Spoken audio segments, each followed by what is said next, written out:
She was 17 when her father told her to leave. He did not yell at first. He simply stood at the end of the dining table, both hands pressed flat against the wood, and said in a voice that did not tremble at all, "If you keep that baby, you cannot stay here." That was the moment her childhood ended. Her name was Mara Collins, and until that night, she believed love could survive anything. 2 months earlier, she had been sitting in the back row of chemistry class, doodling future apartment layouts and the margins of her notebook while Noah Bennett whispered plans into her ear. They were going to leave their small Ohio town after graduation. They were going to build something bigger. That was his phrase. Noah was captain of the soccer team. Bright smile. College recruiters calling weekly. Scholarship offers stacked like trophies. He used to tuck her hair behind her ear and say, "You and me, we're unstoppable." She believed him. She believed the way he said, "Forever," but forever is fragile at 17. It started slipping in late summer. Texts took longer to answer. Phone calls ended quickly. He talked more about my future instead of our future. One afternoon in October, beneath a row of burning orange maple trees, he stopped walking. "We need to be realistic," he said. Mara felt the shift before she understood it. Realistic about what? She asked quietly. "About priorities," Noah replied. "Georgetown doesn't need distractions." She stared at him. "I'm a distraction?" He sighed. "You're part of a life I'm outgrowing." He did not shout. He did not apologize twice. He did not look back when he left. 3 weeks later, she sat on the edge of her bathroom tub staring at 2 pink lines. The house smelled like pot roast that night. Her mother hummed in the kitchen. Her father flipped through the newspaper. Mara stood at the doorway for a long time before speaking. "I'm pregnant." Silence does not have a sound, but it can feel like a door slamming shut. Her mother gasped first. Her father stood slowly. "Who?" he asked. She swallowed. "Noah?" Her father laughed once, not kindly. "That boy already left town." Mara nodded. "I know." Her mother began crying about church, about neighbors, about shame. Her father did not cry. He stared at her like she had set fire to something sacred. "You are not throwing your life away in this house," he said. "I'm not throwing it away," she whispered. "I want this baby." He shook his head. "You don't even understand what you're saying." "I do." "No," he replied calmly. "You don't." Then he delivered the sentence that would echo for decades. "If you keep it, you leave." Her mother whispered, "David, please." But he did not look at her. He looked only at Mara. "You make adult choices. You live with adult consequences." She packed a single duffel bag.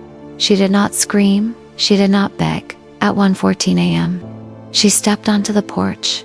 It was February cold. Her mother stood behind the door, but did not step outside. Her father did not come out at all.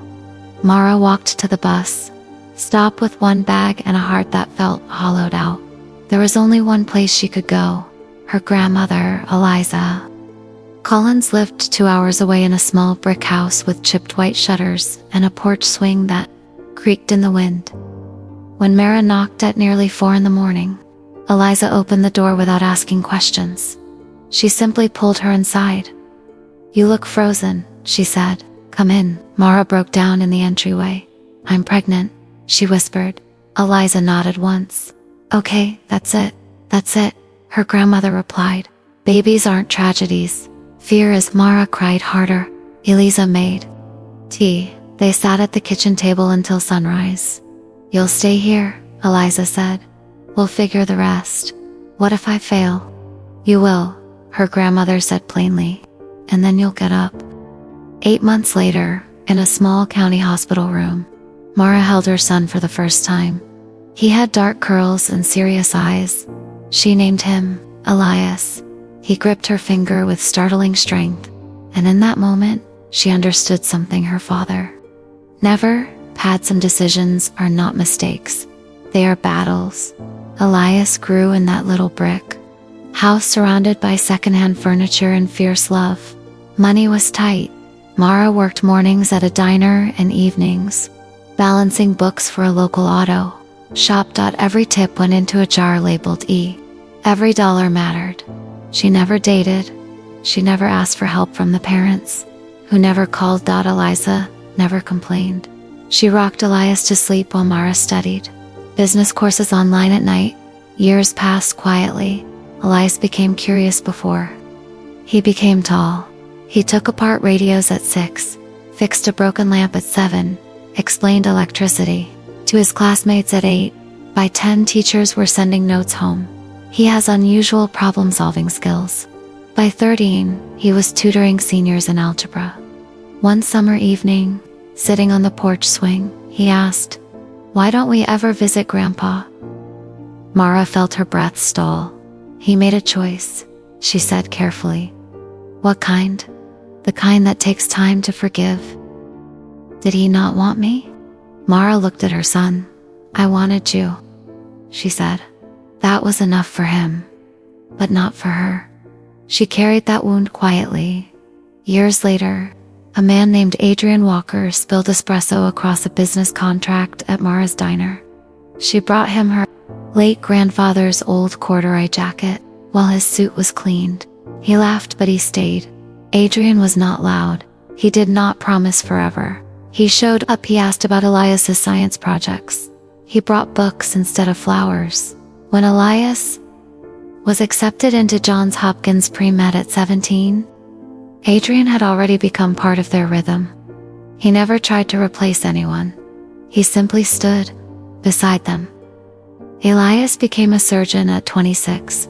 Steady hands, clear eyes. Mara cried at his graduation. She thought that chapter was finished.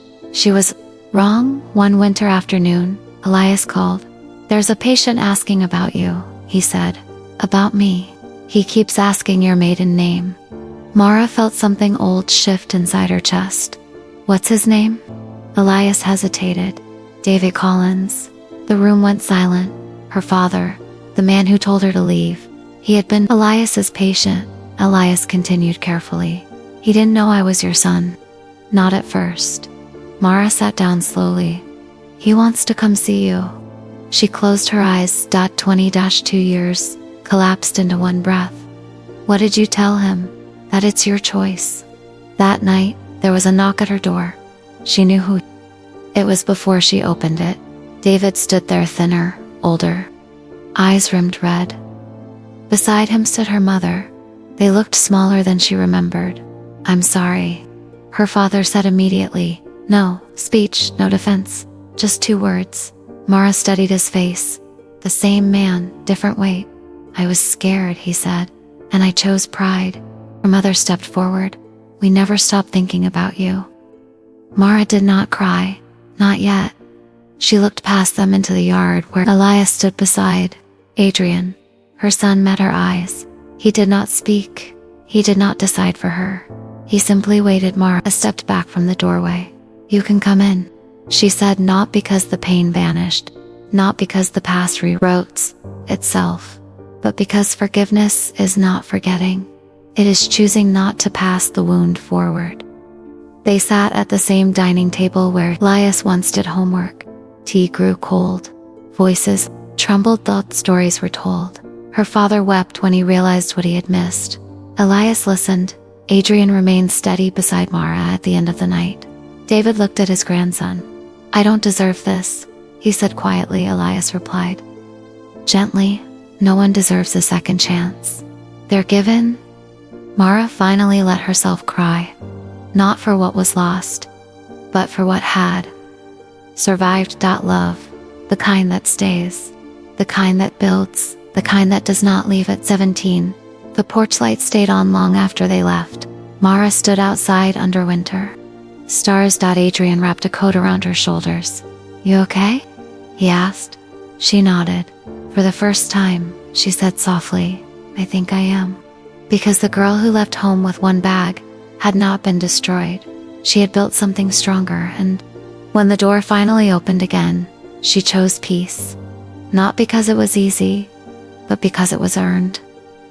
The first year after Elias was born, nearly broke her not emotionally, physically sleep became something she remembered rather than experienced. The nights were long and thin. Elias cried with a fierce urgency that seemed too big for his tiny body. Mara learned to rock him with one arm, while studying invoices with the other. The diner hired her officially 3 weeks after she gave birth. 6 a.m. to 1 p.m. Apron tied tight, hair pulled back, smile practice. She left Elias with Eliza each morning, walking out the door with a knot in her stomach that felt like guilt and survival mixed together. The diner was loud. Grease popped, coffee hissed, plates clattered, but between the noise, there were quiet moments when she would stare at customers and wonder if they could see the fear sitting behind her eyes. She learned how to stretch tips. She learned which regulars tipped heavy on Fridays. She learned that pride does not pay electric bills at night. After Elias slept, she opened textbooks, business accounting, basic marketing, online courses taken slowly. She did not dream of success. She dreamed of stability. One winter evening, the heat went out. The house fell silent and cold in minutes. Eliza wrapped Elias in 2 blankets, while Mara called repair services $300. Mara stared at the coffee can under her bed. It was half full that night. She dumped every dollar onto the kitchen table. "I can replace it," she whispered. Eliza looked at her. "That jar isn't just money," she said softly. "It's hope." Mara nodded. "But he needs warmth first." The jar emptied. The heat returned. The jar slowly filled again. Years passed in small battles. By the time Elias was 5, he had already memorized how the breaker box worked. By 8, he could take apart the toaster and rebuild it. By 10, teachers were sending formal letters. "He needs enrichment," they said. "He's ahead." Mara worked double shifts to afford extra science camps. She never told Elias why she was tired.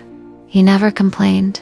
One afternoon, while wiping tables at the diner, she overheard 2 women whisper, "That's the girl who got pregnant in high school, still living with her grandma." Mara did not turn around. She finished wiping. She clocked out. She went home and helped Elias with a model of the solar system. She refused to shrink at 16. Elias won a state science competition. He stood on stage holding a plaque while cameras flashed. Mara watched from the back of the auditorium. Her parents were not there. She did not check for them anymore. After the ceremony, Elias found her in the hallway. "You okay?" he asked. "Why wouldn't I be? You look like you're holding something in." Mara smiled. "I'm just proud." That night, she cried in the shower. Not because she was sad, because she had done it. She had raised him without them. The proposal from Adrian came years later. He had been steady from the start. No grand gestures, no dramatic promises, just consistency. He fixed the porch railing without being asked. He helped Elias with college essays. He showed up when Elias left for Johns Hopkins. The house felt hollow again. Mara stood in his empty room and ran her hand along the desk, where circuits once lived. Adrian stood behind her. "You did this," he said quietly. "No," she replied. "He did. You built the foundation." She didn't answer, but she leaned back into him. The scholarship letter had arrived on a Tuesday afternoon. Full tuition, prestigious medical program. Mara sat at the kitchen table staring at the paper. Adrian had helped. He never admitted how much. He had connections. He made calls. He believed. Mara pulled the coffee can from under her bed that night. It was full again. 15 years of tips. She looked at it, then she looked at Elias. "I won't need this," he said softly. She smiled. "Yes, you will." He shook his head. "Not for tuition." She held the jar tightly. "You don't know what it means to me." "I do," he said, and he did, years later. The hospital hallway smelled like antiseptic and winter air. Elias had just finished a 6-hour surgery. The patient survived when the man's wife hugged him. She wept in relief. The husband stood back, studying him. Something in his eyes lingered. That was when the questions started. Where are you from? Your mother's name? Your family? Elias answered cautiously.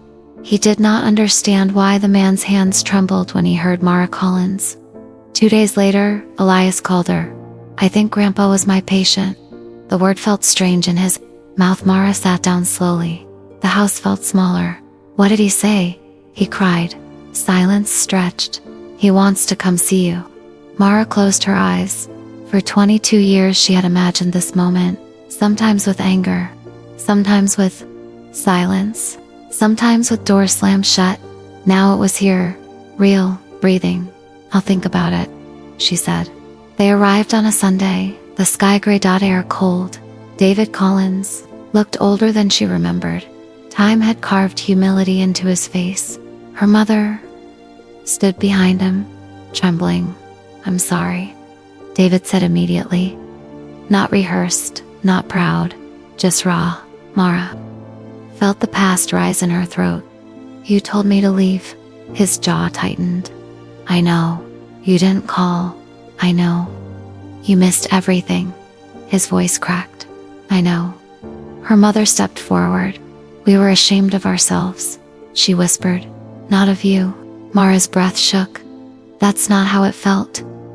No, her father replied quietly. It isn't. Inside, Elias watched. He did not intervene. He waited. Mara looked at her son. He gave a small nod, not permission, support. She stepped aside. You can come in. Not because the hurt disappeared, because she refused to carry it forever. They sat at the table, tea untouched. David looked at Elias. I don't deserve to know you. Elias answered calmly. Then earn it. Silence. Then her father began to talk about fear, about pride, about how regret grows heavier each year. Mara listened. She did not rescue him from his guilt. She let him sit in it, after hours of conversation. Something shifted, not erased, not healed, but softened when they left. David paused at the door. Thank you, he said, for giving me a chance I didn't give you. Mara stood under the porch light long after the truck drove away. Adrian wrapped a blanket around her shoulders. You okay? He asked. She nodded slowly. I think I'm done being angry. He kissed her forehead. That's strength. Inside, Elias stood by the window, watching, learning, not from pain, but from mercy. Forgiveness did not come all at once. It came in phone calls, awkward, dinners, holidays shared carefully. David never tried to justify. He never tried to rewrite history. He listened. He apologized again.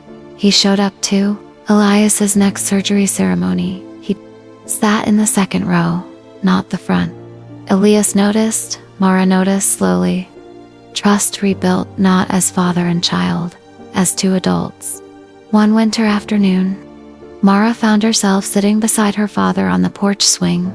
Snow falling lightly. He looked smaller, now health fragile. I was wrong, he said quietly. I know, she replied. I thought I was protecting you. You were protecting your pride. He nodded. I didn't know the difference. She studied his face. The anger she carried for years felt distant, heavy once, now lighter. You don't get those years back, she said. I know, but you can have what's left. Tears filled his eyes. That was the real apology. Not words, presence. At Thanksgiving that year, 3 generations sat at the same table. Eliza older but smiling. David and Ellen quieter, gentler. Adrian steady as ever. Elias carving the turkey. Mara looked around the room. This was the life she built, not perfect. Not untouched by pain, but chosen. When dinner ended, Elias raised a glass to Mom. He said, for not quitting. David lowered his head. Mara shook hers. I almost did. But you didn't, Elias replied. And that was the truth. Later that night, David stood to leave. He paused in the doorway. Thank you for letting me know my grandson, he said softly. Mara smiled. Thank you for finally knocking. The door closed gently. Not slammed, not locked, just closed. Mara stood in the quiet house and felt something settle. The girl who left home at 17 had become the woman who chose peace at 40. She did not forget, she forgave, and forgiveness did not weaken her. It proved how strong she had become. Good, we will extend properly. We keep the same story. We deepen it, we slow it down, we layer emotion, we increase runtime toward 55 to 60 minutes. Each part will be extended with strong internal narration. This is extended part for clinic scene. Strange tension plus reveal plus confrontation build up part for the first time. Elias saw his grandfather's name on the patient chart. He did not recognize it. David Collins, it was just another file. Another aging man? Another emergency surgery. Ruptured appendix. Complications from delayed treatment. Elias operated for nearly 6 hours. His hands never shook. His voice remained calm. But when the procedure ended and the man survived, something unexpected happened. The patient cried. Not softly, not politely. He cried like someone who had been holding regret for too long. In recovery, when Elias stepped in to check vitals, David stared at him in a way that felt personal. "Doctor," he said quietly, "what did you say your mother's name was?" Elias paused. "Mara Collins?" The color drained from the man's face. He swallowed hard. "Collins," he repeated. Elias felt something shift in the room. It was not medical. It was emotional. "My daughter's name is Mara," David whispered. Elias stood still. He had rehearsed this possibility in abstract terms many times over the years, but never like this. "You don't say," Elias replied carefully. David's eyes filled.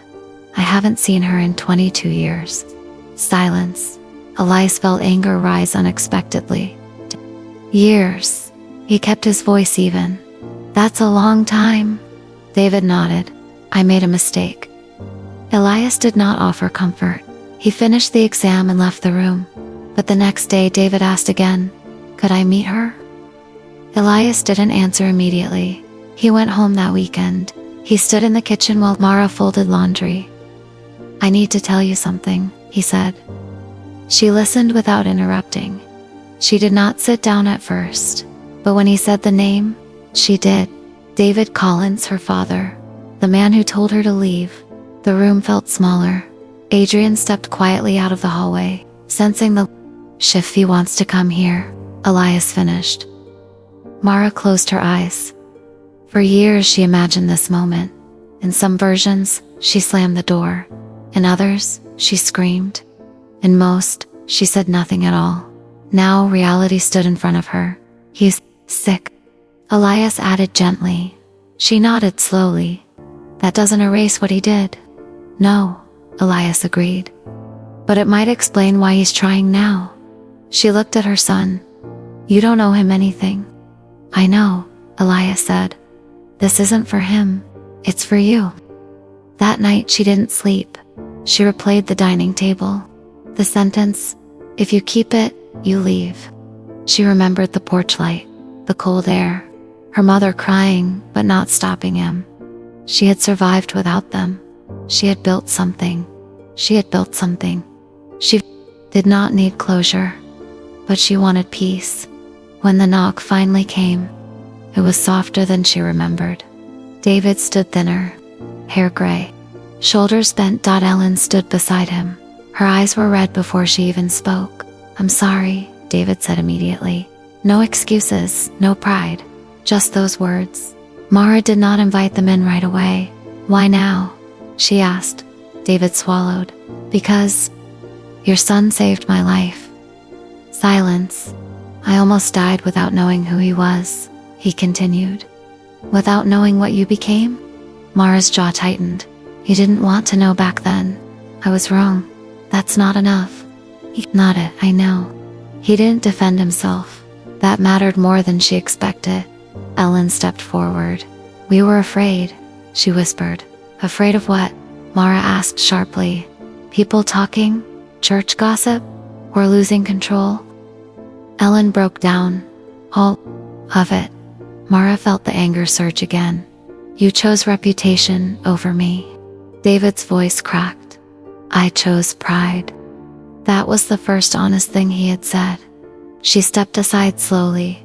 You can come in, she said, but her voice carried boundaries inside. The living room held decades of life they'd miss. Photos of Elias in cap and gown. Photos of him in lab coat. Photos of him as a child holding broken radios. David stared at them like he was studying ghosts. I did this, Mara said quietly. Yes, he replied. You did. There was no arrogance left in him. Only regret. Elias stood near the fireplace, watching, learning. When David finally turned to him, his voice trembled. I don't expect you to forgive me, Elias answered calmly. That's not my decision. He looked at his mother, always her choice. Mara sat down across from her father.